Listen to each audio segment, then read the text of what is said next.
Bueno, muy buenas noches. En nombre del Colegio Nacional de Bacteriología, CNB Colombia y la Confederación Latinoamericana de Bioquímica Clínica Colabiocli, saludamos cordialmente a todos los asistentes a esta primera versión de Conversatorios Online Colabiocli 2020, un espacio científico académico que pretende motivar la discusión y reflexión de diversos temas en tiempos de COVID-19. Asimismo, contribuir a la recuperación y proyección de oportunidades en esta nueva realidad. Les habla Edilka Jiménez Ríos, coordinadora de la Comisión Educativa del CNB. Nos acompañan en esta transmisión la presidenta del CNB, la doctora Marlene Vélez de la Vega y todos los miembros de Junta Directiva, el presidente de la Colabiocli, el doctor Álvaro Justiniano Gros, y todos los miembros del Comité Ejecutivo. Resaltamos en la mesa principal online la presencia de nuestros panelistas y países invitados: Bolivia, España y México, la doctora Carinda Franco Delgadillo, el doctor Laureano Cuevas Beltrán y nuestra moderadora, la doctora Lisandra Morales Jurado. Recordarles a todos los asistentes que los conversatorios Colabiocli se desarrollan 2 veces al mes, los días miércoles a las 19:30 hora de Bolivia, 6:30 hora de Colombia, a través de Face Live, de la página de Face Live del CNB Colombia, y en ese orden hemos agotado 4 sesiones. Seguiremos con ustedes hasta el 25 de noviembre de la presente anualidad. 10 temáticas maravillosas que hemos desarrollado durante todas estas jornadas de 60 minutos con todos los ponentes que nos han venido acompañando desde México, Panamá, Paraguay, Bolivia, Brasil, España y Colombia. Hemos abordado muchas temáticas que nos han permitido fortalecer el gremio, pero sobre todo ofrecernos posibles soluciones para enfrentar los desafíos que el sector salud en América Latina tiene. La frase para iniciar esta noche la he escogido de San Agustín y dice: debes vaciarte de aquello con lo que estás lleno, para que puedas ser llenado de aquello de lo que estás vacío. La temática de nuestro conversatorio de hoy es bioseguridad en el marco de la post-pandemia. Me permito compartir el perfil de nuestros panelistas. La doctora Carinda Franco Delgadillo es bióloga titulada de la Universidad Autónoma de México y maestra en salud pública con área de concentración en epidemiología, graduada por la Escuela de Salud Pública de México. Desde el año 2010 se viene desempeñando como coordinadora de gestión de riesgo biológico en el Instituto de Diagnóstico y Referencia Epidemiológico Dr. Manuel Martínez Báez de México. El doctor Laureano Cuevas Beltrán es doctor en Ciencias Biológicas, programa de Microbiología Médica de la Universidad Complutense de Madrid, es investigador titular de organismos públicos de investigación y hasta hace poco era responsable de la red de laboratorios de alertas biológicas de España, RedLab. Actualmente se desempeña como director de calidad del Centro Nacional de Microbiología de Salud San Carlos III de España. Bienvenido, doctor. Gracias. Nuestra moderadora, la doctora Lisandra Morales Jurado, es bioquímica de profesión, magíster en bioquímica clínica, tiene especializaciones en docencia universitaria, bacteriología y gerencia en salud, miembro de la Junta Directiva de la Colabiocli. Y es con que vamos a desarrollar este maravilloso conversatorio del día de hoy. Doctora Lisandra, el auditorio es suyo. Buenas noches, un gusto compartir con toda Latinoamérica, con doctores de tanta experiencia como es el doctor Laureano y la doctora Carinda. Lamentablemente no tenemos mucho tiempo porque hablar de bioseguridad nos llevaría muchas horas y días incluso. Comenzar diciendo de que todos los trabajadores en salud hace ya décadas tenemos el conocimiento acerca de lo que es la bioseguridad y sus normas. La bioseguridad, recordemos, tiene 3 pilares: la universalidad, el uso de barreras, la eliminación de residuos, y es a través de estos 3 pilares que nosotros en los centros de salud podemos cuidarnos de los riesgos frente a los cuales nos enfrentamos a diarios.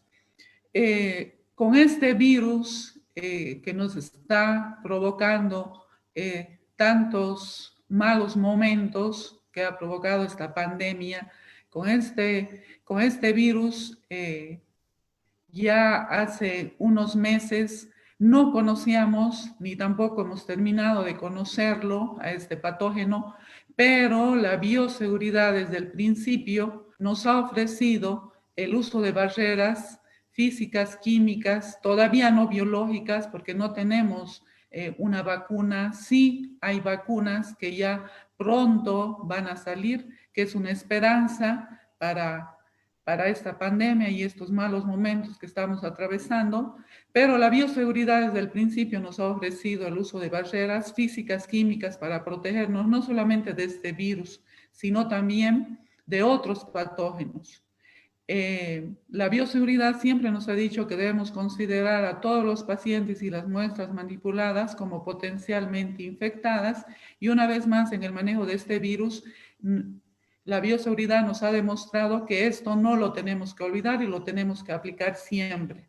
Muy importante también es el tercer pilar, que es el manejo correcto de la eliminación y también del tratamiento de los residuos hospitalarios. Nosotros diariamente, como personal de salud, estamos enfrentados a riesgos, a muchos riesgos. Eso no es novedad con la presente patología que nos aqueja. Todos los días, desde que hemos incluso elegido una rama o un área de la salud, hemos sabido que estamos enfrentados a riesgos de infecciones y a otro tipo de riesgos, incluso a desarrollar, por ejemplo, patologías como el cáncer, porque es sabido que el personal de salud también manipula agentes que pueden llevarlo al desencadenamiento de esta patología, lamentablemente.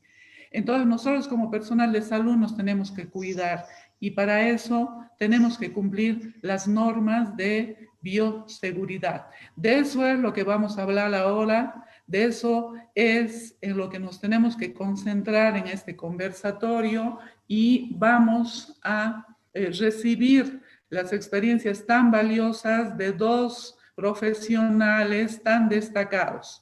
Entonces, sin más preámbulo, vamos a empezar con la primera pregunta que dice, ¿podrían comentar, doctores, cuáles fueron las principales fortalezas, debilidades en cuestiones de bioseguridad que se evidenciaron en sus países durante el manejo de esta pandemia? ¿Puede empezar, doctora Carinda? Muchas gracias. México tiene ya implementado un sistema nacional de salud con el que se da una pronta respuesta a los casos de brotes y epidemias. Yo creo que lo más importante que tuvimos en México es que teníamos la experiencia previa de influenza H1N1 en 2009, que se inició aquí en México y que ayudó a fortalecer, desafortunadamente, las pandemias o los brotes tienen entre sus ventajas el que nos ayuda a fortalecer nuestros sistemas de respuesta y también a fortalecer el equipamiento en los laboratorios.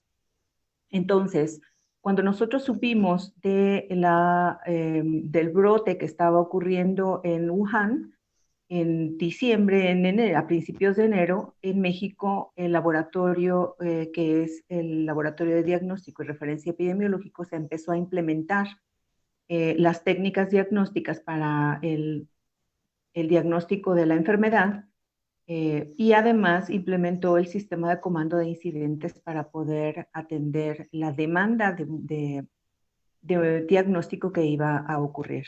A la par, nuestra Dirección General de Epidemiología hizo lo propio para poder establecer las medidas sanitarias para detectar los primeros casos que pudieran llegar importados a México. Como es siempre sabido, nosotros pensábamos que iban a llegar a Ciudad de México y entraron por Zacatecas. Eso significó que los primeros casos fueron no necesariamente detectados con demora. Los sistemas de confinamiento resultaron rápidos y bueno, además de eso, ya una vez que la pandemia empezó a hacerse, entró en fase 3 y empezó a hacerse de contactos nativos, se empezaron a implementar medidas para evitar que la población tuviera contacto unos con otros. Los medios de comunicación fueron un elemento muy importante aquí para difundir a la población las medidas básicas de sana distancia, de atención de centros de salud, la información sobre a cuáles centros de salud debían ocurrir, y simultáneamente los diferentes expertos en bioseguridad estuvimos reuniéndonos con otras instancias para elaborar o adecuar los lineamientos de medidas de bioseguridad que ya se tenían establecidas para otras enfermedades respiratorias. Con eso, el personal de instituciones, personal médico que estaba atendiendo o que está atendiendo todavía los casos directamente con la población, tienen o pudieron acceder a medidas para protegerse a sí mismos. En el caso de los laboratorios, esta respuesta fue más rápida todavía. Doctor Laureano. De acuerdo. Con relación a las fortalezas, en España, como yo creo... Bueno, doctores, entonces pasamos a la segunda pregunta, que es que nos aclaren acerca de los desafíos que quedan planteados para la gestión de la bioseguridad de los equipos de salud en la pospandemia. ¿Cuáles cree que son esos desafíos frente a los cuales nos enfrentamos en la pospandemia con respecto a la gestión de bioseguridad? Doctor. Laureano. Voy yo primero, vale. Pues en base a lo que hemos hablado de las debilidades, las fortalezas estaban claras, las debilidades, pues yo plantearía como 4 o 5 desafíos, ¿no? Planes de contingencia para situaciones similares. Todos los países tenemos planes de contingencia, pero nos hemos visto desbordados por lo que hemos hablado de falta de previsión en el aprovisionamiento del material básico de bioseguridad, simplemente mascarillas o batas de laboratorio, batas de laboratorio, pero para personal sanitario. O sea que eso debería estar previsto. Los países incluso deberían fabricar, creo yo, ¿no? Deberían tener una fabricación básica o tener asegurado el suministro básico de protección. También la preparación del personal, pero de todo el personal. El entrenamiento no solamente del personal que está en los laboratorios de referencia y en los hospitales más importantes de los países, sino de todo el personal sanitario, de laboratorio, pero también sanitario, hacer de vez en cuando algunos entrenamientos de bioseguridad e insistir, muy importante, en la formación y en la necesidad de la bioseguridad. Eso es un desafío que me parece importante. Y también, debido a la cantidad de test, de pruebas que ha habido que hacer, pues también es un desafío tener una respuesta rápida, lo más rápido posible, pero sin perder bioseguridad. A veces por avanzar demasiado deprisa o por la presión que tiene el personal del laboratorio de sacar miles de PCRs al día, pues puede incurrir en la pérdida de seguridad biológica. Eso me parece muy importante. Y todos esto hay que hacerlo con procedimientos, es decir, con registro, con cualificando a la gente. Esto no es más ni menos que la gestión de la calidad en la bioseguridad. Es decir, tener ya planificados, en relación a los planes de contingencia, qué procedimientos se va a hacer. Desde mi punto de vista, es más importante equivocarse, pero estar seguro de hacer una cosa, ya se corregirá. No se puede dudar a la hora de hacer algo, porque ahí sí que pierdes bioseguridad, ahí sí que pierdes seguridad. Tienes que trabajar con plena conciencia y sabiendo lo que vas a hacer, aunque estés equivocado. pienso yo, aunque estés equivocado. Y si se está equivocado, pues se corrige el procedimiento, evidentemente. Es decir, estos cinco puntos que creo que son más importantes para los desafíos que hay que afrontar con planes de contingencia, previsión de suministros, preparación de todo el personal y respuesta rápida en base a la calidad y a la bioseguridad, sin perder ninguna de las dos cosas. Doctora. Sí, gracias. Gracias. Estoy muy de acuerdo con Laureano. Aquí en México también el desafío estuvo enfocado en este tema.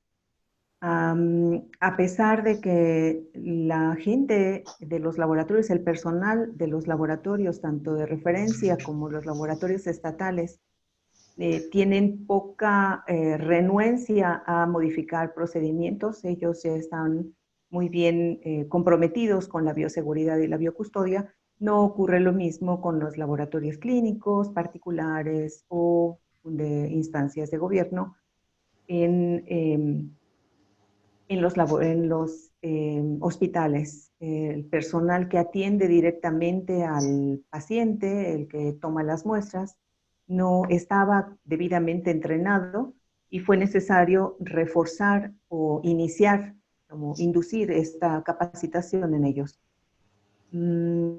Adicionalmente, pues hay una creencia de que la bioseguridad aplica solamente para los laboratorios, tanto para los laboratorios que están en hospitales como para los laboratorios de referencia. Entonces, el personal que atiende directamente, digamos el personal administrativo, no conoce las medidas de bioseguridad, que fue el desafío que hubo que empezar a trabajar en él. El uso correcto de las mascarillas, de los cubrebocas, de la sana distancia es otro de los desafíos que ocurren no solo en el personal de salud, sino también en la población en general. El tener un recurso económico, un presupuesto habilitado de manera inmediata para la adquisición de equipamiento o la adquisición de equipo de protección personal es otro de los temas que podrían haberse mencionado como desafíos, dado que hay una serie de trámites que se tienen que cumplir antes de poder tener acceso a estos presupuestos. Muy de acuerdo con los doctores. Me parece muy importante que todos los trabajadores en salud, incluidos los administrativos que trabajan en los centros de salud, tienen que entender que el cumplimiento de las normas de bioseguridad tiene que ser universal. Basta que uno o unos cuantos no cumplan la norma, eso expone a todos. Pero eso implica, como dice la doctora, un cambio de actitud, un cambio de conducta en las personas, una conciencia que tienen que tener las personas, porque si no cumplimos la norma, el riesgo es para todos. Más ahora que estamos frente a un agente infeccioso no solamente muy peligroso, sino que todavía no se sabe mucho de él, y a lo que apunta esta patología es que puede dejar secuelas, y eso es muy triste, ¿no? Para cualquier persona y para el personal de salud que tiene que volver a su fuente de trabajo a enfrentarse a los mismos riesgos. Entonces hay que crear conciencia, cambiar actitudes, conductas, para que de verdad la norma se cumpla de manera universal. El tiempo se nos va, por eso hay que aprovecharlo al máximo, y les quiero hacer una tercera pregunta que dice: ¿qué estrategias recomendarían para abordar algunos de los desafíos planteados? ¿Qué estrategias ustedes podrían recomendar al equipo de salud, fundamentalmente a los laboratoristas? ¿Puedo contestar inicialmente? Sí, doctora. Por favor, por favor. Gracias. Yo creo que uno de los principales retos y estrategias que deberían cumplirse o intentar cumplirse es el trabajo multidisciplinario. No solamente con el personal de laboratorio, también con personal que tiene el acceso a los recursos, el personal que está frente al paciente, que atiende al paciente, el que toma la muestra, el laboratorista, el ingeniero de mantenimiento de los laboratorios y de las unidades hospitalarias, que es el responsable de que los equipos que hacen la función de aislamiento o de contención en las diferentes áreas funcione correctamente. Una de las estrategias que yo creo es el trabajo conjunto, la capacitación que se debe dar a estos equipos de trabajo para poder utilizar una terminología común para concienciar a la gente respecto a la importancia de su función dentro del mismo equipo.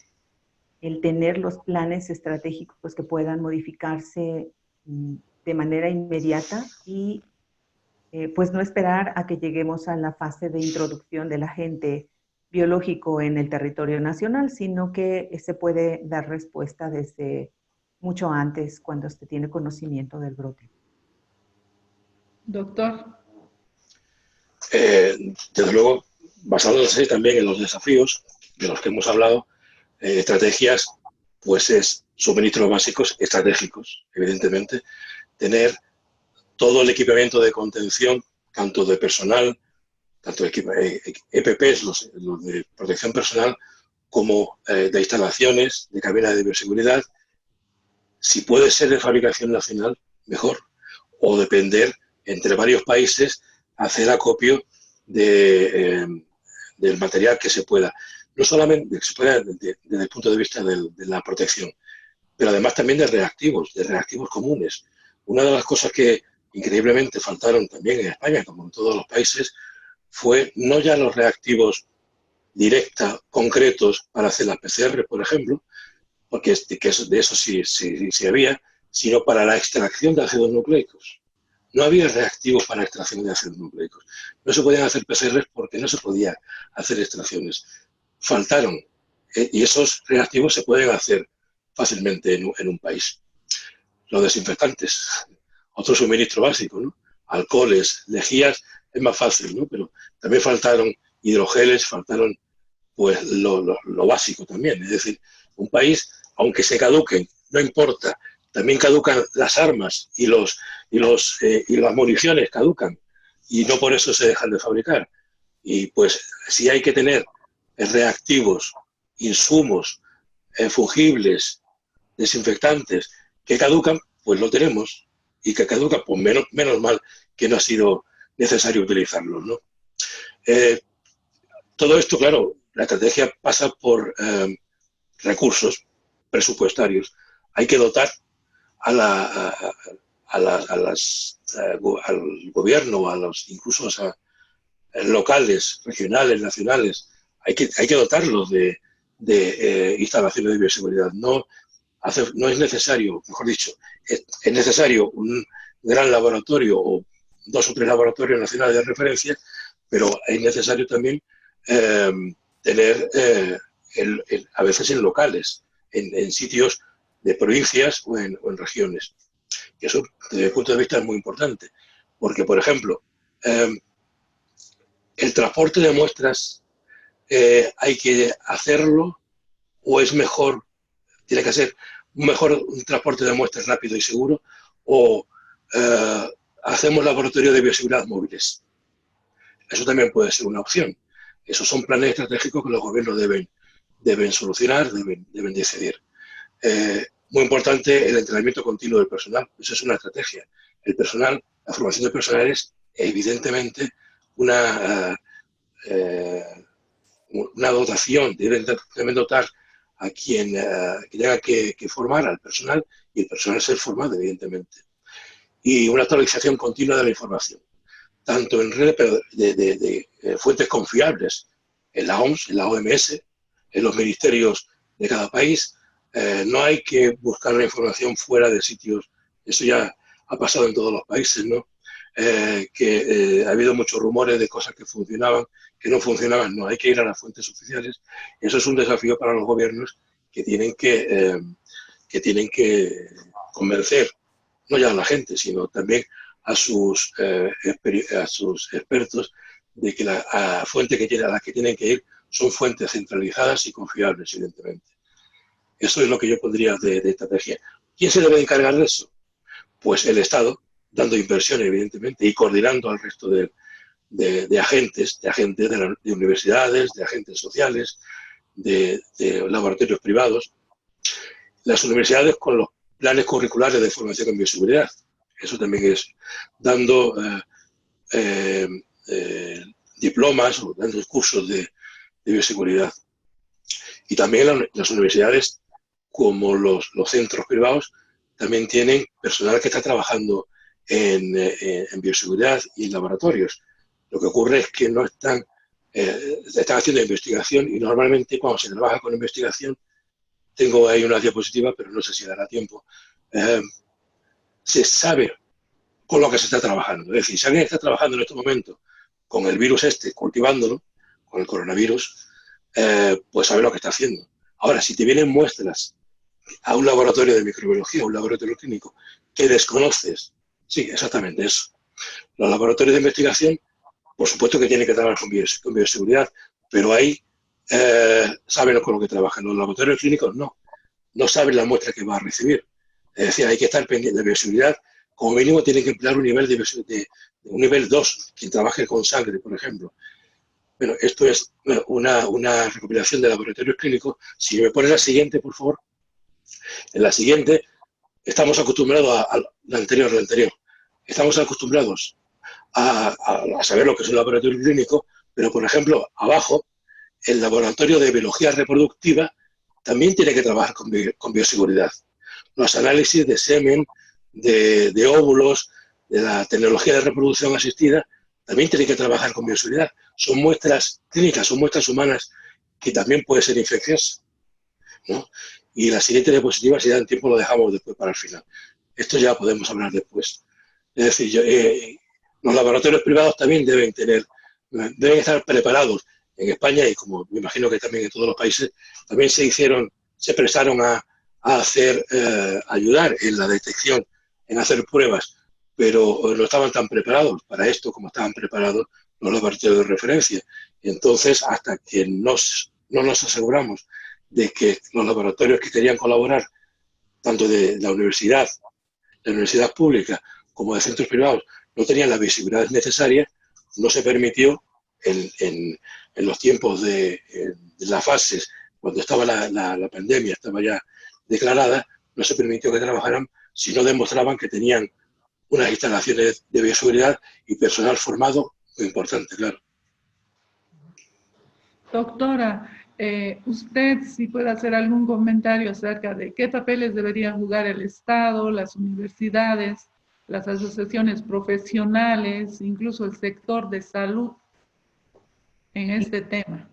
Gracias. Nuestro Estado está coordinado por la Secretaría de Gobernación acá en México y hay un grupo estratégico que reúne y convoca a todas las secretarías de Estado, que es el CANDESTI. En este grupo, que está más bien enfocado a atender cuestiones de bioterrorismo, que no ocurren en México, afortunadamente, pero a través de esta organización es que se puede desarrollar algunos de los planes que se tienen, como el plan de bioterrorismo, plan para la atención de bioterrorismo y emergencias en salud pública, que indica cuáles son las diferentes fases o escenarios en los que podría entrar la atención de las diferentes secretarías de Estado. La desventaja de este plan es que la capacitación se da a los profesionales de salud una vez que el microorganismo entra a territorio nacional. Entonces, eso nos da la desventaja de poder dar capacitación a todos los trabajadores de salud. Por lo tanto, una de las estrategias que se podría implementar es que a través de las diferentes carreras del sector salud en las universidades pudieran incluirse planes, un plan en el plan de estudios materias específicas para atender los temas de bioseguridad y biocustodia. Esto es de riesgo biológico, que incluye todas las medidas de mitigación de los riesgos, que son tanto administrativas como de instalaciones, como uso de equipo de protección personal, y las medidas administrativas en las que se incluye toda la parte de capacitación, programas de salud pública para los trabajadores, vacunación, etc. Esto es con respecto a las universidades, y en el caso de las asociaciones profesionales y de sector privado, afortunadamente en México los laboratorios privados más grandes, las clínicas y hospitales, se acercaron a INDRE para conocer la metodología para poder apoyar en el diagnóstico. Nuestra definición operacional de caso obliga a la confirmación de las pruebas diagnósticas por los laboratorios de la Red Nacional de Salud Pública y el INDRE. Sin embargo, los laboratorios privados se entrenaron, y esa fue nuestra oportunidad para pedirles o exigirles que tuviesen las medidas mínimas de bioseguridad que se establecen en un sistema de gestión de riesgo biológico. El término que nosotros manejamos es sistemas de gestión integrados, porque integran toda la gestión de la calidad con los temas de bioseguridad y biocustodia. Muy importante entonces lo que dice la doctora acerca de que en las universidades la formación de los futuros profesionales en salud también tiene que estar enmarcada en lo que es la bioseguridad. Así esos profesionales salen y directamente a aplicar las normas de bioseguridad, con lo que van a disminuir el riesgo frente al cual nos enfrentamos diariamente en los centros de salud. Y por otro lado, lo que decía el doctor, el papel del Estado también es muy importante, y de todos los gerentes en la parte privada, que tienen que estar conscientes que a sus trabajadores les tienen que dotar de todo lo que es barreras físicas, barreras químicas, biológicas, para que ese personal realmente esté protegido. Estamos muy bien de tiempo.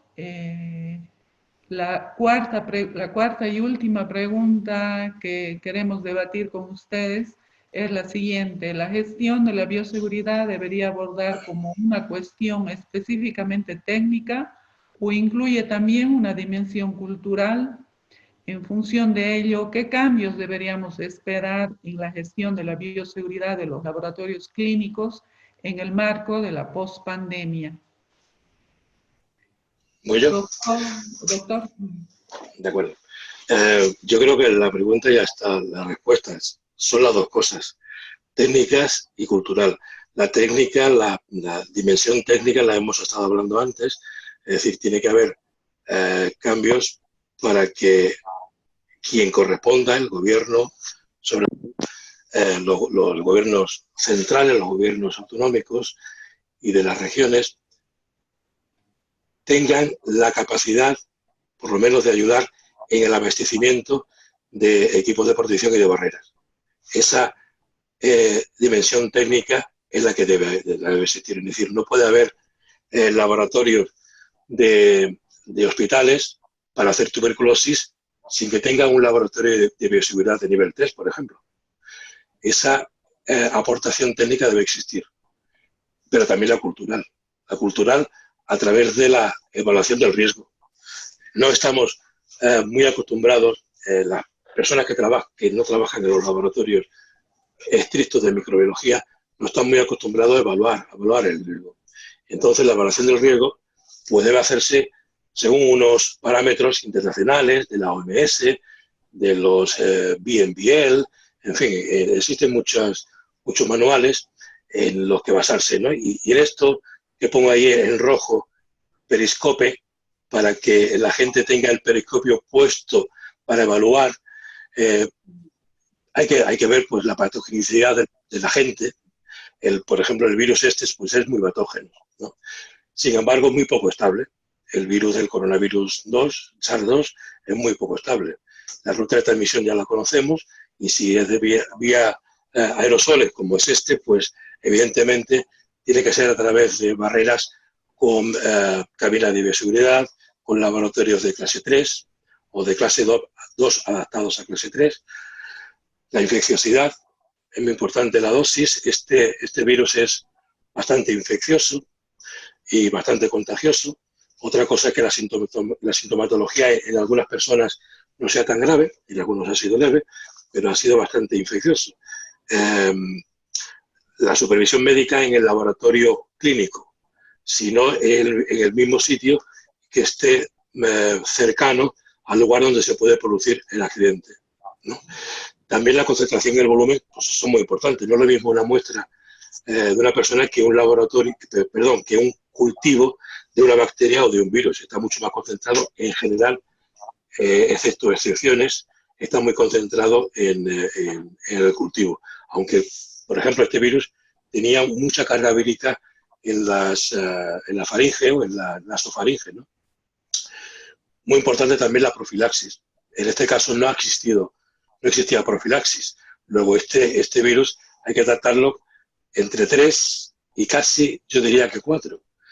Pero bueno, no se atreven a ponerlo de clase 4, pero actualmente no hay profilaxis. Nada de lo que se ha probado es muy bueno, muy específico, ¿no?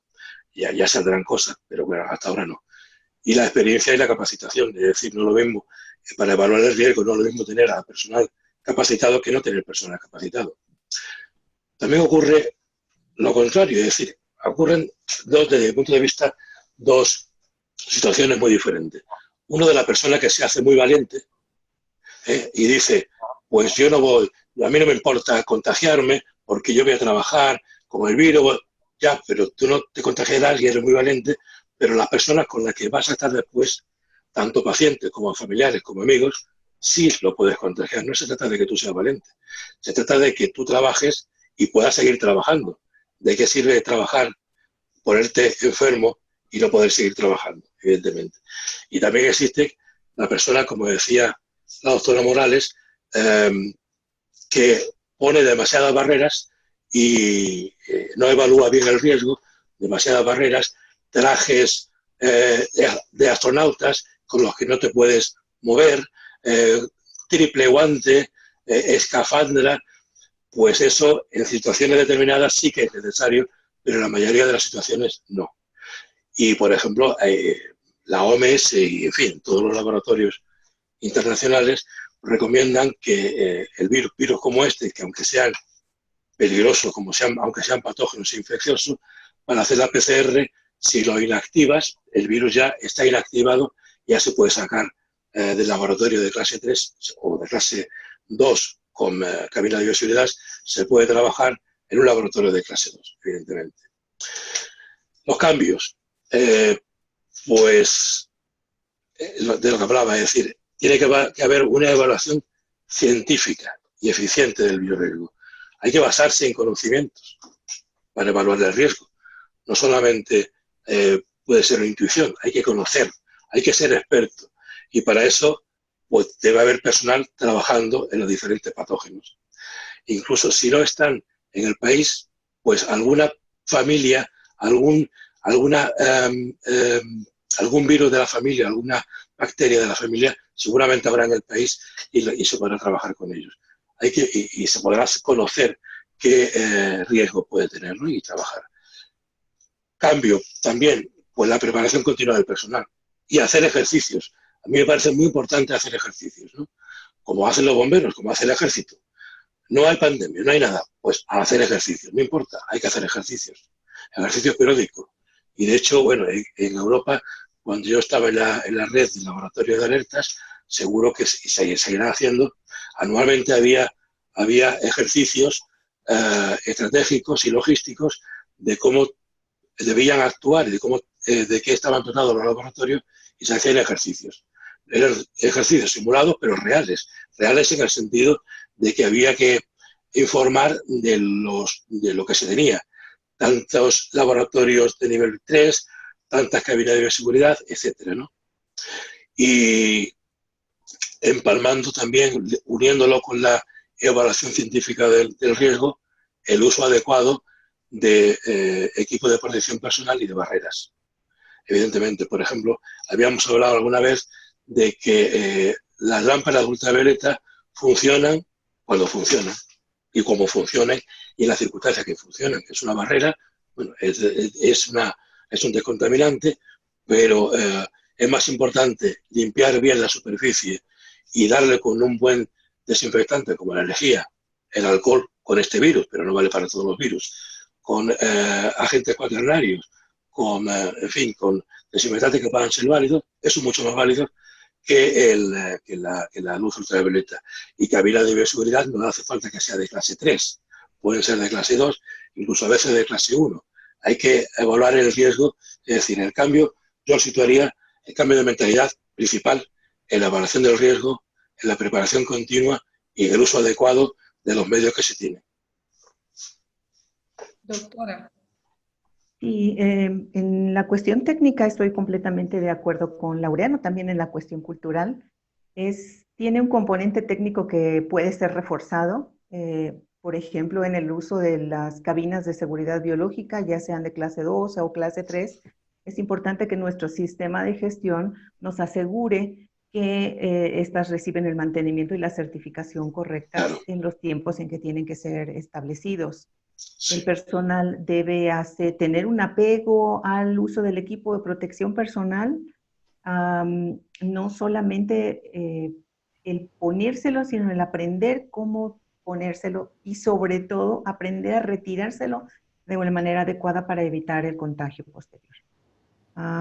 Estas cuestiones técnicas que ya tenemos implementadas o ya se tienen implementadas en muchos laboratorios clínicos y laboratorios de salud pública, se pueden reforzar, se deben estar reforzando constantemente. Hay que recordar o pensamos que el equipo de protección personal es la barrera de todas las medidas que hay, la barrera más débil que puede existir. Si el equipo se rompe, uno queda completamente expuesto. Por tanto, hay que asegurarnos de que tengamos implementadas diferentes medidas de mitigación de riesgos, el establecimiento de políticas de riesgo biológico, de bioseguridad, el acceso controlado a los agentes biológicos o a las instalaciones, el uso correcto de los desinfectantes y todas estas cuestiones técnicas. En mi experiencia o en la experiencia que tenemos el equipo que trabajamos en INDRE sobre el riesgo biológico, es que el tema más difícil de manejar es el factor humano. El factor humano es el recurso más valioso que existe en una institución, es el que va a procesar las muestras, es el que nos va a ayudar a hacer la función crítica o esencial con la que nosotros trabajamos o desempeñamos día a día. Pero también debemos cuidar en ellos el apego a estas medidas de bioseguridad y de biocustodia. Debemos sensibilizarlos para que ellos estén correctamente entrenados y se requiera un menor grado de supervisión. La inspección también es uno de los temas que nosotros insistimos en que se debe tener en el laboratorio clínico o de salud pública. Pero al entrar en la sensibilización, la capacitación del personal, estamos ya entrando en una fase, una dimensión cultural. Cuando entramos a la sensibilización y el personal comprende por qué hace uso de todas estas medidas, no solamente como lineamiento, reglamento u obligación, que generalmente así se ven muchas de las cuestiones técnicas en bioseguridad, el personal puede hacer un uso crítico de las diferentes medidas de contención para poder protegerse a sí mismo, proteger a las personas que están trabajando con él y proteger a la comunidad y al medio ambiente. Muy importante lo que decían doctores, recalcar que lo que decía la doctora Carinda y también apoyada por el doctor acerca de la importancia que tiene de que los profesionales estén bien capacitados, no solamente técnicamente, sino también en lo que respecta a bioseguridad. un personal bien capacitado también va a hacer un mejor análisis de riesgo. Yo siempre digo, al hacer un análisis de riesgo es como sentir el máximo miedo posible. Mientras mayor el miedo que sintamos, vamos a hacer un mejor análisis de riesgo y a partir de eso vamos a utilizar o escoger mejor las barreras que nos van a permitir realmente minimizar el riesgo al máximo, que es de lo que se trata. Y con respecto al patógeno frente al cual nos estamos enfrentando en esta pandemia, muy bien lo decía el doctor, yo creo que cuando ha iniciado esta patología allá en Wuhan, en China, estábamos frente a un patógeno de riesgo 4. No sabíamos claramente cómo se transmitía, no teníamos tratamiento alguno, la vacuna ni esperanzas teníamos todavía en aquel mes, entre noviembre y diciembre, pero ahora sí yo creo lo podemos catalogar como de riesgo 3, porque ya sabemos perfectamente cómo se transmite, no tenemos todavía un tratamiento efectivo, pero sí tenemos algunos tratamientos que están dando resultados y la esperanza de la vacuna es la mayor esperanza que estamos esperando. Ya sabemos que va a llegar, lo que no sabemos es si va a ser efectiva como lo deseamos, ¿no? A nivel mundial. No sé si hay algunas preguntas del público que pueden ser respondidas por nuestros panelistas. No, doctora, en este momento no hay preguntas por referente a que no se logró volver a reconectar. Entonces lo que yo estoy haciendo es grabar la conversación apenas terminen, sume la reporte, la descargo, la edito y la subo y se la envío los correos a quienes se inscribieron. Entonces, yo puedo hacerles dos preguntillas al doctor Laureano acerca de las cabinas de bioseguridad, la tipo 2, preguntarles si son absolutamente necesarias o no en un laboratorio clínico tipo 2, Por supuesto. donde se manejan todo tipo de muestras, tomando en cuenta que el virus está presente en las muestras, en heces, en la sangre. Sí, sí, y no solamente teniendo en cuenta este virus, es decir, cuando se trabaja con muestras biológicas humanas, no sabes lo que te vas a encontrar. En un laboratorio de bioquímica clínica normal, pues a lo mejor las personas, los clientes, los pacientes están sanos, no son pacientes, están sanos. Es posible o no, no se sabe. A un laboratorio de microbiología llegan muestras sospechosas, a veces de lo que sea. No sabes lo que te vas a encontrar. Una cabina de bioseguridad de clase 2 es necesaria en el manejo de las muestras al principio, incluso para sacar del envoltorio de los paquetes, sacarla y hacer alícuotas de sangre. No sabes lo que te vas a encontrar. Por supuesto que sí. Lo que ocurre es que no solamente la cabina protege, sino también la práctica que tienen las personas. Es decir, las cabinas y la práctica sin la cabina no da bioseguridad. Es la combinación de las dos cosas. Yo recuerdo, aunque fue muy al principio de mi vida profesional, que fueron cuando empezaron a ponerse las cabinas de bioseguridad de clase 2 en los laboratorios, aquí en España.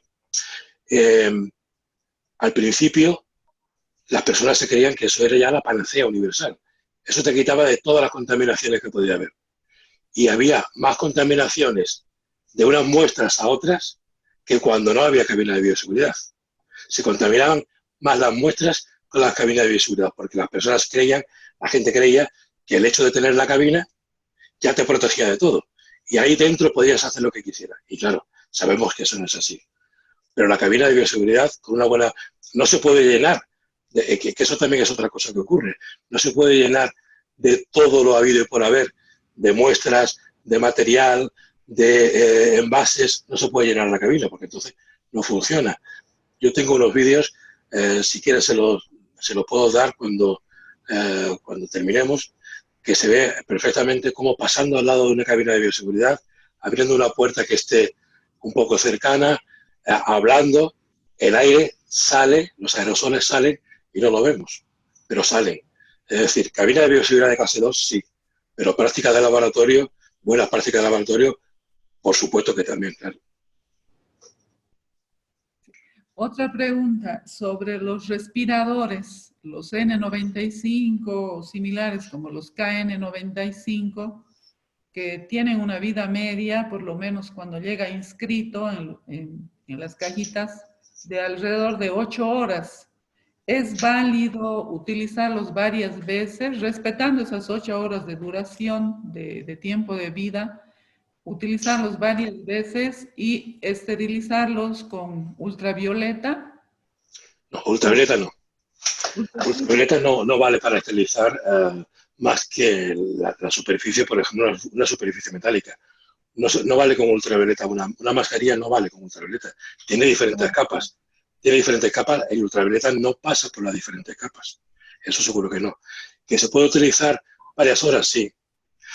Cuando había escasez, incluso llegaron a decirnos que utilizáramos las mascarillas de un día para otro. Por supuesto no quisimos hacerlo. Nos negamos a hacerlo, pero vamos, eso es comprensible. Las mascarillas se pueden utilizar, la de clase, la FFP2 o la N95 o la FFP3 se pueden utilizar con el tiempo de vida, bueno, con el tiempo de uso que se dicen. ¿Dejan de funcionar? Pues yo creo que al contrario. Pasa como los filtros EPAs. Yo creo que pasa como con los filtros EPAs. Cuando se colapsa, funciona muy mal, pero es una gran barrera. Mientras el filtro EPA no te devuelva el flujo del aire hacia donde no debe ir y todo siga para adelante, es decir, lo que hay funciona, el filtro EPA está recogiendo lo que hay, aunque esté colapsado, no totalmente. Pues la mascarilla, si se moja también, si se moja de la saliva o del personal que está trabajando en el laboratorio, porque suda, porque está en una cabina de seguridad, también pues se trabaja y se suda y se moja la mascarilla, pues tampoco yo creo que tenga eso mucha importancia. Ahora, respetar los tiempos de uso, por supuesto que sí. Y también, y también, por supuesto, la fuente de qué es, porque hay mascarillas que vienen de muchos sitios que no son, aunque pongan que son de clase 95, N95, que son no lo son. De hecho, se hicieron en nuestro laboratorio, se hicieron algunas pruebas en el laboratorio no digo en el Centro de Microbiología, digo en el Ministerio de Sanidad, se hicieron pruebas de mascarillas que nos vendieron, lotes de mascarillas y no eran buenas, todo lo contrario. Entonces solamente hay que respetar el tiempo de uso, no se las puede someter a ningún procedimiento de esterilización. Bueno, Sí, por favor. Bueno, yo quisiera comentar que lo más importante es seguir las recomendaciones del proveedor y yo me adhiero, nosotros nos adherimos a la recomendación de la Organización Mundial de la Salud respecto a priorizar el uso prolongado de la mascarilla hasta completar su uso completo en un solo uso y no reutilizar. Se comprende muy bien esta necesidad por desabasto que se ve en algunos países, pero la conservación de la mascarilla en algún lugar, ya sea en una bolsa, en un topper, en un recipiente hermético, lo que sea, puede tal vez no ser importante para la propagación de agentes biológicos que están adheridos al material. Sin embargo, es importante señalar que las ligas con las que se ajustan van perdiendo su elasticidad, su firmeza, y el ajuste al contorno de la cara ya no es el mismo una vez que me retiro una mascarilla y quiero volver a usarla. Entonces, lo mejor sería el uso prolongado de acuerdo con una buena planeación de trabajo en el laboratorio para utilizar la mascarilla en una sola ocasión en el laboratorio o con el personal con la atención al paciente, para utilizar la mascarilla en una sola ocasión y después desecharla de manera apropiada como residuo biológico infeccioso. Totalmente de acuerdo. Sí, sí. Lo que también hacen en algunos centros, justamente por el desabastecimiento, es colocarse el N95 o la FFP2 y por encima una mascarilla quirúrgica. Eso no sé si lo protege al respirador. La mascarilla quirúrgica no protege de fuera a adentro, protege de dentro a afuera. Es decir, que, hombre, mientras más capa se ponga algo, más claro, pero no, en teoría no protege. La mascarilla quirúrgica no protege de fuera a adentro. O sea, la idea del personal es proteger al KN90, al N95 o FFP2 para no tener que eliminarlo. Entonces, se ponen el respirador, lo sellan bien y por encima la quirúrgica, para después eliminar la quirúrgica y no el respirador, no el N95. Para que... Pero es que las quirúrgicas no están fabricadas precisamente para, son mascarillas quirúrgicas del médico al paciente, no del paciente al médico. De fuera, de dentro hacia afuera, ¿no? Sí. No, no hay una evidencia de que pueda protegerse al respirador poniéndole encima una mascarilla quirúrgica. Pero sí se comprende, o al menos yo comprendo, la necesidad que tiene el personal o la falsa creencia de que hacer un uso, mientras más equipo de protección personal tenemos, es más fácil, bueno, nos protegemos más. Hace un rato comentaba Laureano respecto a la gente que hace uso de un par de guantes, 2 par de guantes, 3 pares de guantes, y que con el uso de este sobre equipo, pues pueden ocurrir muchas cosas como evitar la movilidad de la población, del trabajador, y finalmente puede quedar expuesto. La mascarilla N95 debería usarse de acuerdo con las recomendaciones del fabricante sin el uso de ninguna mascarilla quirúrgica encima. Perfecto, de acuerdo, sí. Doctora Lisandra, tenemos una pregunta por el chat privado y tiene que ver con cómo generar concientización en el talento humano en salud para el cumplimiento riguroso de las medidas de bioseguridad, entendiendo que el doctor Laureano en su intervención mencionaba la importancia de los desafíos de la preparación y el entrenamiento del personal de la salud. Entonces, está ese interrogante, cómo generar concientización en el talento humano en salud para el cumplimiento riguroso de las medidas de bioseguridad. Bueno, lo he dicho yo, pero todo el mundo, primero, pero después todos estamos de acuerdo en eso. Es decir, el personal debe estar totalmente entrenado y formado. Pues yo creo que cómo que se conciencia, pues dándole conocimiento de lo que ocurre. Es decir, sabiendo, el personal que trabaja en el laboratorio debe saber a qué se expone, qué peligros, qué riesgo tiene un microorganismo, cuáles son las vías de transmisión, cuáles son las vías de escape de ese microorganismo, y yo creo que la gente lo entiende, por supuesto, es decir, sabiendo de qué va la cosa, porque a veces te obligan a hacer algo que tú no sabes por qué, pero si conoces la causa, sabes por qué lo tienes que utilizar, yo creo que la gente se conciencia. No sé qué opina Karinda de eso. Yo estoy completamente de acuerdo contigo, Laureano. En nuestra experiencia, cuando nosotros involucramos al personal en la evaluación de riesgo que tú mencionabas anteriormente, sí, la evaluación de riesgo tiene que ser multidisciplinaria, pero sobre todo el experto técnico que trabaja con el agente debe saber cuál es el riesgo específico para el agente con el que está trabajando. Y con base en eso poder establecer las medidas de bioseguridad y biocustodia que va a poner en su evaluación de riesgos. De esta manera, cuando el personal directamente trabaja en el laboratorio, ya sea el químico, el técnico, el auxiliar, se ven involucrados en esta evaluación de riesgos, van conociendo más a profundidad todos estos elementos que tú mencionabas anteriormente respecto a las características del agente patógeno, de fuentes confiables, en la búsqueda de estas fuentes confiables y actualizadas, la gente se va sensibilizando respecto al agente. Y del mismo modo, ellos mismos van estableciendo en su modelación del riesgo cuáles son las medidas de protección que deben utilizar. Y por tanto, cuando ellos hacen la evaluación, se sensibilizan respecto al uso de las medidas que ellos mismos colaboraron en establecer. Es muy diferente a que alguien simplemente venga y les diga, tu riesgo es de tal nivel y tienes que utilizar todas estas medidas, porque se ve como si fuera una imposición y no se racionaliza el riesgo al que se está expuesto. Esta parte de inducción y de capacitación a través de esta medida, como diríamos, de esta medida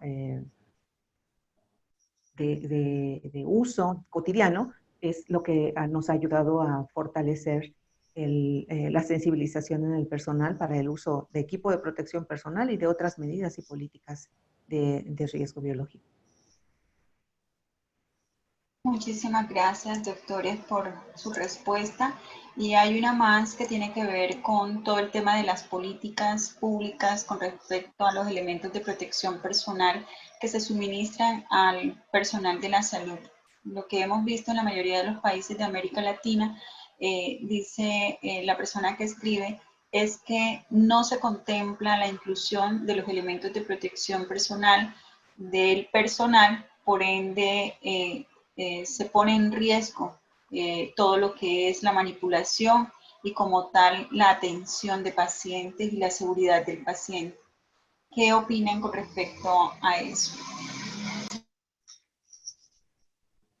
Carinda, tú primero. Bueno, pues acá fue muy discutido si la efectividad del uso de la mascarilla, del cubrebocas o de la mascarilla quirúrgica entre la población. Y del mismo modo, pues no se recomendaba para el personal administrativo y el personal de limpieza. Se establecieron cuadros sistemáticos para decir cuál es el riesgo de acuerdo al tipo de actividad que se tiene, cuando se está frente al paciente, cuando se está en el laboratorio, cuando se es personal administrativo, y no se definían del mismo modo. Entre las políticas que se establecieron en nuestros manuales técnicos fue pues el aceptar estas medidas en el uso de equipo de protección personal de acuerdo a cómo se está exponiendo el personal a la gente. Y también el conocimiento de cómo se transmite en la población, el contacto a través de superficies, la exposición o la convivencia con personas que están infectadas, las medidas de sana distancia, la desinfección de objetos de uso personal en los centros de trabajo, no nada más en laboratorio. Doctor. Perdón. Sí, de acuerdo totalmente. En general yo creo que todas las medidas de protección, no solamente de bioseguridad, también en otros ámbitos de los trabajos profesionales, el no implementar esas medidas por falta de recursos, creo que es una idea equivocada de los políticos o de los gestores, porque es más caro no tenerlas que tenerlas. El personal se pone enfermo y no puede atender. Si no tiene personal sanitario, está enfermo por no haber usado. Aquí en España también hubo un déficit muy grande al principio de equipo de protección personal. La gente con bolsa de basura, curiosamente, parece que mentira, pero eso era Europa, no solamente en España. Con bolsa de basura se hacían batas protectoras porque no había otras batas. Se acababan. Pero porque no se podían conseguir fuera, no por otra cosa. Es decir, quien base el no proporcionar equipo de protección personal al personal que trabaja con pacientes, quien no haga eso por falta de dinero es porque no está midiendo bien el dinero que se gasta después en no tenerlo. Sí, toda la razón. ¿Alguna otra pregunta? Hasta ahí, doctora Lisandra. Entonces, con esto, aparte que ya se nos acabó el tiempo, ha sido un gusto compartir con tan excelentes profesionales y con vasta experiencia.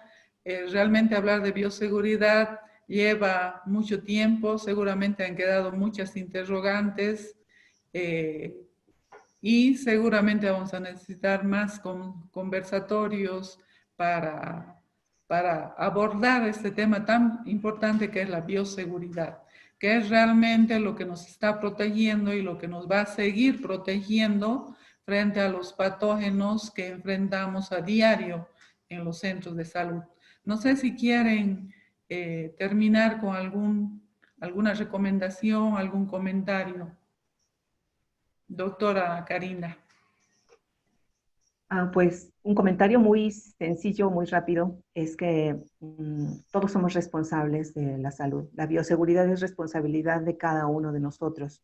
Hay que protegernos no solamente a nosotros, sino a los compañeros con los que estamos trabajando juntos. No es solo el uso del equipo de protección por mi compañero y conmigo no. Y si yo no me capacito adecuadamente, pues puedo poner en riesgo a mi compañero. La salud es responsabilidad, la bioseguridad y la salud es responsabilidad de todos. Doctor. Yo no tengo más que añadir, es perfecto. Es el colofón de la doctora Franco, pues no tengo más que añadir, es así. Gracias, un gusto, buenas noches. Gracias a todos ustedes, gracias. Gracias, buenas noches. Bueno, en nombre de la Confederación Latinoamericana de Bioquímica Clínica, Colabioqui, y el Colegio Nacional de Bacteriología, CNB, les damos las gracias por haber participado en este conversatorio. Invitarlos a nuestra nueva sesión el próximo 23 de septiembre, en el cual abordaremos la temática Desafíos para la formación profesional, herramientas de formación virtual. Nos estará acompañando el doctor Fernando Atúnez, estará también con nosotros el doctor Freguiario y para abordar no solamente esa temática, sino también para dar soluciones efectivas que permitan de alguna manera proyectarnos. Muchísimas gracias a todos los asistentes y una feliz noche. Igualmente. Gracias, feliz noche.